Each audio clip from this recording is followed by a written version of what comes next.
Touré, votre invité prend la plume les lundis, mais ce soir, il prend la parole dans Soir d'Info. Merci beaucoup Chérif Diop. Nous recevons Badiambal Diagne qui est journaliste et qui est également le PDG du groupe Avenir Communication. Bonsoir et merci d'être avec nous. Et bonsoir.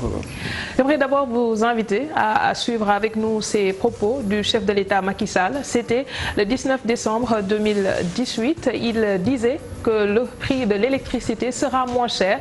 Il a également vanté les efforts qui avaient été faits par le gouvernement concernant le mix énergétique. Voici le chef de l'exécutif. Imaginez ce qu'on peut faire avec cette manne. Voilà, donc il faut qu'on baisse les coûts, il faut qu'on développe le gas to power, qu'on continue la diversification. Et à ce propos, je salue quand même les résultats très importants qui ont été obtenus dans notre mix énergétique. Nous sommes en train de lancer Taïba Ndiaye, qui est donc une centrale éolienne, plus de 200 MW de solaire. Le grand succès de Scaling Solar, dont fait avec la banque, la SFI, où le kilowattheure a été obtenu à 24 francs pour l'une des centrales et 25 francs CFA. Je ne sais pas c'est combien de centimes d'euros. Voilà. 4 centimes. Voilà. 4 centimes d'euros. C'est historique. Et c'est du solaire au Sénégal. Donc, il faut que ces efforts, ce mix, soient maintenus. Et si nous arrivons à avoir le gaz... Merci beaucoup à la régie. Monsieur Diagne, qu'est-ce qui s'est passé entre-temps? Moi, je veux bien savoir. Effectivement, comme le dit le président de la République, la Sénélec et le secteur de l'électricité étaient sur apparemment de très bons rails. Nous avons vu que la fourniture d'électricité était devenue satisfaisante. Le Sénégal avait perdu le souvenir des délestages qu'on avait connus il y a quelques années de cela. Donc tout semblait être dans une situation d'embellie dans ce secteur de l'électricité. Brusquement, on se rend compte qu'il y a des problèmes. Il l'a dit, l'État a fait des efforts, beaucoup d'efforts. Je crois que les subventions de l'État à la Sénélec ont été accrues ces dernières années, ce qui était aussi en porte-à-faux avec une politique qu'on avait connue dernièrement. Souvenez-vous qu'en 2011-2012, la Sénélec bénéficiait de subventions de l'ordre de 120 milliards par an. Cette subvention était passée l'année suivante en 2013 à 90 milliards, en 2014 à 60 milliards et 0 milliard en 2015. 0 milliard en 2015 de subventions de la part de l'État. Si aujourd'hui on en revient à la politique de subvention, parce que effectivement le gouvernement voulait éviter que les prix de l'électricité soient répercutés aux consommateurs pour que l'État puisse voler au secours du consommateur et apporter une subvention à un volume 3 fois aujourd'hui supérieur à ce qu'on accordait à la Sénélec en 2011 au moment du fameux plan TACA. Il y a aujourd'hui à se poser des questions. Qu'est-ce qui n'a pas marché? Et qu'il faut-il faire? Bon, qu'est-ce qui n'a pas marché? Il l'a dit, dans un contexte où les fournisseurs d'électricité étaient arrivés à une situation de baisse des tarifs de l'électricité vendue à la Sénélec. Qu'aujourd'hui, qu'on puisse nous dire que l'État subventionne la Sénélec à ce niveau-là et qu'on puisse encore demander aux consommateurs de payer encore plus cher l'électricité, on doit pouvoir se dire qu'est-ce qui ne va pas. Effectivement, votre question est pertinente. Qu'est-ce qui s'est passé? Et on veut savoir. C'est ce qui a justifié, par exemple, que moi j'ai pu demander, par exemple, qu'on puisse auditer la Sénélec pour savoir ce qui ne marche pas. Vous n'êtes pas convaincu par les propos qui ont été avancés par le service communication et marketing de la Sénélec? Les raisons qui ont été données pour expliquer cette hausse? La Sénélec n'a donné aucune raison pour expliquer cela. Ils ont simplement dit qu'il y a un déficit d'exploitation qu'il faut combler. Ce déficit d'exploitation, il est causé par quoi? Alors, moi, je voudrais poser la question à savoir, lors du marathon budgétaire récemment, le département des finances, pour ne pas personnaliser, a loué le bon comportement et le visage de la Sénélec. Mieux, les impôts d'entreprise ont été payés par la société en question. Et finalement, on parle d'audit. Et au conseil d'administration également, le ministère est représenté. Comment est-ce que vous pouvez expliquer cela? Justement, c'est ce que se posent c'est les questions que se pose tout le monde. On nous dit que ça marche très bien à la Sénélec. Malgré tout, l'État donne de l'argent. Dans le même temps qu'on vantait les mérites de la Sénélec, il y a une subvention qui a été donnée par l'État avec une LFR de 125 milliards. Il y avait aussi 141 milliards qui ont été donnés cette année. Donc ça vous fait 266 milliards qu'on donne cette année, en 2019, à la Sénélec. Sans compter que la Sénélec a été sur le marché financier pour 100 milliards, comme l'a révélé l'observateur de votre groupe ce matin. Malgré tout, on dit aux consommateurs de payer plus cher l'électricité. Et comme l'a dit le président Macky Sall, avec le programme Scaling Solar, le coût d'achat de l'électricité par la Sénélec devait normalement baisser. Donc au tarif même inférieur à ceux de 2014. Pourquoi alors on en est arrivé à une situation où la Sénélec a des problèmes de fin de mois, la Sénélec ne peut plus régler ses factures sans la subvention de l'État, et malgré tout cela, on nous dit non, il faut que les consommateurs payent davantage l'électricité pour que la Sénélec puisse combler son gap d'exploitation. Donc il y a un problème. Alors beaucoup s'interrogent aujourd'hui sur l'annonce qui avait été faite par l'ancien directeur général de la Sénélec, Mohamed Makhtar Cissé, qui est aujourd'hui victime d'un lynchage sur les réseaux sociaux. Comment comprendre ces attaques portées sur sa personne? Bon, écoutez, moi je trouve parfois que c'est un peu trop facile aussi. Chaque fois que les gens posent un problème, qu'on voit derrière un complot, une volonté, une cabale quelconque. Moi, je suis très bien placé pour parler de cela. Pourquoi je le dis? J'ai invité le directeur général de la Sénélec, Mohamed Makhtar Cissé, le 11 mars 2017, dans les grandes conférences du quotidien, pour qu'il expose ce que nous avons toujours considéré comme la grande réussite de la Sénélec. Il est venu, il a expliqué les tenants et aboutissants de cette réussite-là qu'il a vantée. Nous l'avons salué tous unanimement. Moi-même, je me suis permis de faire un papier pour l'appeler les bonnes notes de Makhtar Cissé. Donc j'avais applaudi. Est-ce que j'étais un complot contre qui que ce soit? On lui a donné la parole, il s'est exprimé, il nous a convaincu de ses arguments. On l'avait salué. Aujourd'hui, on voit le contraire. Est-ce que ce n'est pas légitime qu'on puisse dire qu'est-ce qui n'a pas marché? Est-ce qu'il n'est pas en train de payer les ambitions présidentielles qu'on lui prête? Non, arrêtez. Arrêtez de vouloir tout ramener à des ambitions présidentielles. Qui a des ambitions, qui n'en a pas, ce n'est pas encore le moment. Qui sera là après le mandat de Macky Sall? Personne ne le sait. Et dans quelles conditions? Pourquoi voudrait-on que chaque fois qu'on pose un problème, qu'on puisse vouloir lier ça à des ambitions de qui que ce soit? Ce n'est pas la question. On dit qu'il y a un problème au niveau de la Sénélec. Personne ne nie qu'il y a un problème au niveau de la Sénélec. On est d'accord? Personne ne nie que l'État a donné de l'argent qu'il n'a jamais donné au niveau de la Sénélec. C'est d'accord? Personne ne nie que la Sénélec nous avait promis de baisser les tarifs d'électricité. On est d'accord? Personne ne nie qu'aujourd'hui on a augmenté les factures. On est d'accord? Mais pourquoi voudrait-on que si on demande à y voir clair, on veut y voir un complot ou tuer des ambitions? Mais on peut également penser qu'il a été peut-être victime de sa réussite, parce que antérieurement, le casse-tête des Sénégalais, c'était d'avoir à disposition le courant. Est-ce qu'il n'est pas aujourd'hui victime de cette réussite? Non, mais écoutez, le Sénégalais avait effectivement un besoin d'avoir le courant. Personne ne le nie. Moi, j'ai commencé par dire qu'il y a eu des efforts qui ont été faits pour permettre à ce que les délestages qu'on avait connus cessent. Mais à quel prix ces délestages-là ont cessé? Parce qu'aujourd'hui aussi, il faut qu'on passe l'historique. Les délestages-là ont cessé depuis 2013-2014. Ça aussi, il ne faut pas l'oublier. Oui.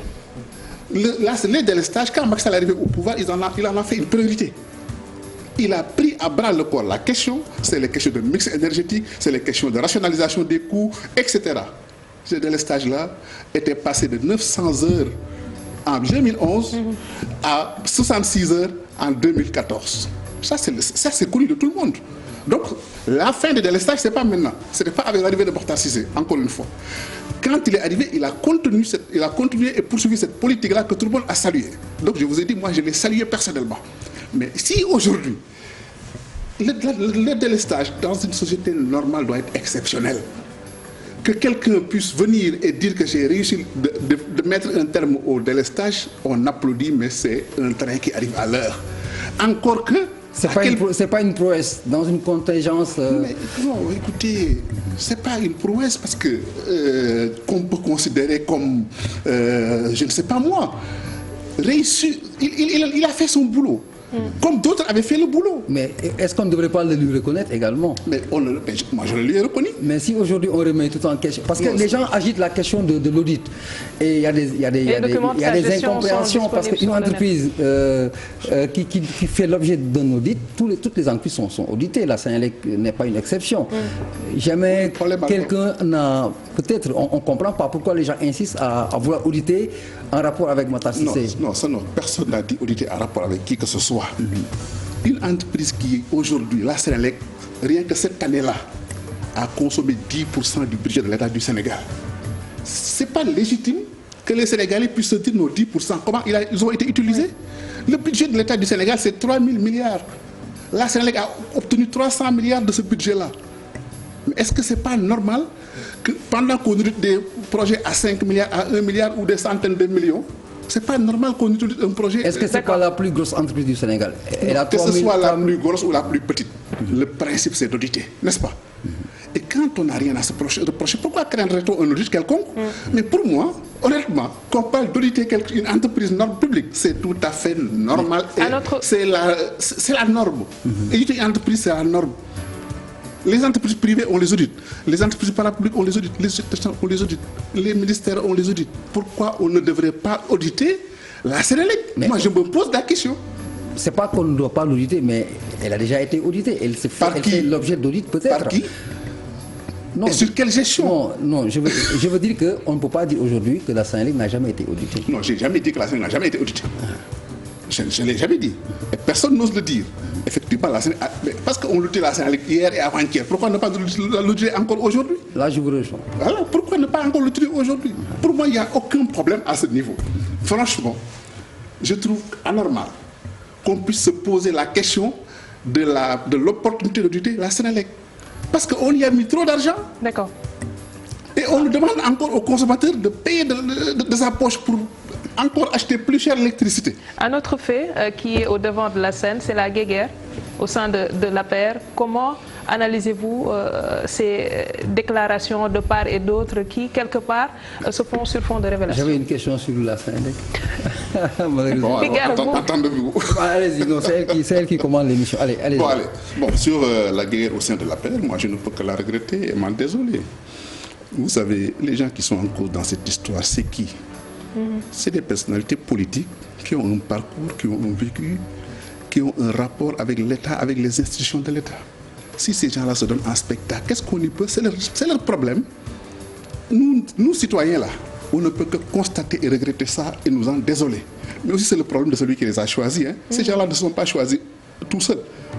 Il y a quelqu'un qui s'appelle Macky Sall qui a trouvé parmi ces Sénégalais-là, ces personnalités-là qu'il a choisies et à qui il a confié ses responsabilités qui se donnent en spectacle. Donc c'est à lui de le régler. Nous, citoyens, la seule chose qu'on peut, c'est dire, c'est pas leur rôle, d'où c'est une tire.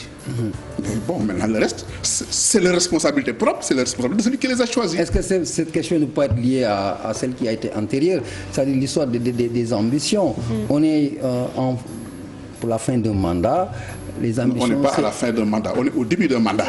Non, je veux dire son dernier mandat. Non, on est au début d'un mandat. Conformément à la Constitution, c'est son dernier mandat. Oui.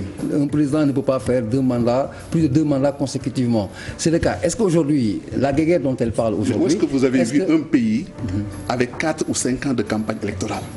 Tout ça, c'est prématuré. On parle d'une élection de 2024, là, on est en 2019. On parle d'une élection qui se tiendra dans 4 ans. On peut ne pas être en campagne Madiabal, mais on peut en parler, parce qu'on en parle également. Parce que le cas se présente ailleurs, aux États-Unis, au lendemain de l'élection de Donald Trump, il était question de sa succession. Est-ce qu'il va rester? Est-ce qu'il va partir? Non. Il a été question de ça. Aux États-Unis, les gens ont commencé de parler de la succession de Donald Trump, pratiquement en termes de débat politique, que maintenant, avec les primaires démocrates. Non, c'est-à-dire qu'il faut aussi qu'on sache une chose. Au Sénégal, on a voulu habituer les gens à un fait que tout se résume à la politique. Dès le lendemain de l'élection... Est-ce que ce n'est pas le cas, Madiabal? Non, est-ce que ce n'est pas le cas? Il faut que vous le refusiez, il faut que je le refuse. Indirectement, on le vit. Non, doucement. Il faut que vous le refusiez. Il faut que je le refuse, moi, en tant que citoyen. On ne peut pas, le lendemain d'une élection, se dire quelle est l'élection prochaine qu'il faut préparer. Dans ce pays-là, il y a à parler de l'éducation. Personne n'en parle. Il y a à parler de l'agriculture. Personne n'en parle. Il y a à parler de la santé, personne n'en parle. Il y a à parler de l'élevage, personne n'en parle. Il y a à parler de la sécurité, personne n'en parle. Et si ça le personnel politique, la seule chose qui l'intéresse, c'est quand est-ce les prochaines élections pour que quelqu'un puisse se dire, écoute, je convoite un poste. Il faut que nous le refusions nous aussi. C'est-à-dire que tout ce débat-là, je trouve que c'est un débat futile. Mais s'il est entretenu par des gens de la majorité? Mais justement, c'est ce que je vous ai dit. Si des gens de la majorité estiment devoir entrer ce débat-là, je trouve que c'est inopportun.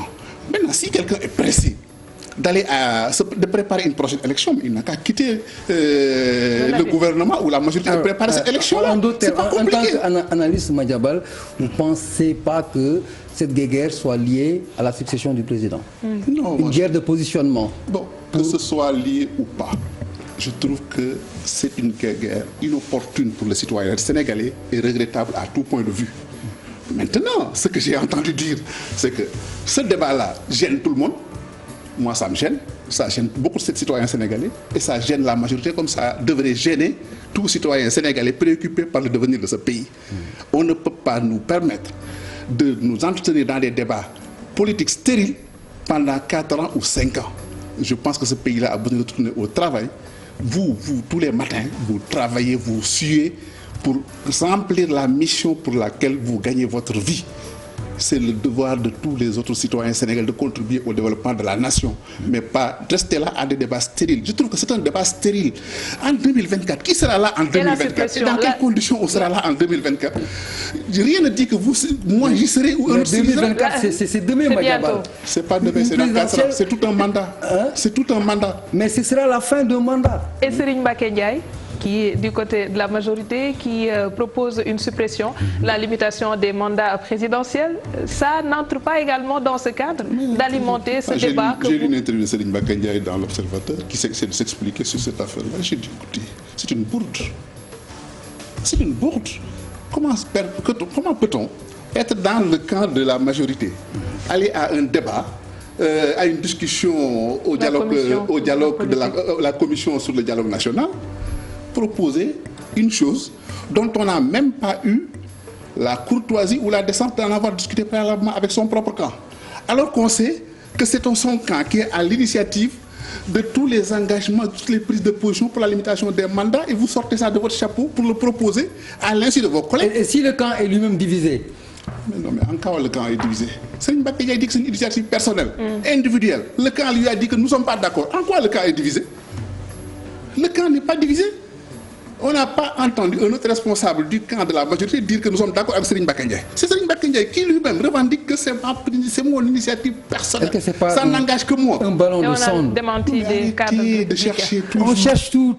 On cherche tout, Madiambal. On cherche tout. Non, pourquoi on veut se mettre à chercher partout des complots, des coups tordus? Moi, je ne suis pas dans cette logique. Moi, je crois en ce que me disent les gens jusqu'à preuve du contraire.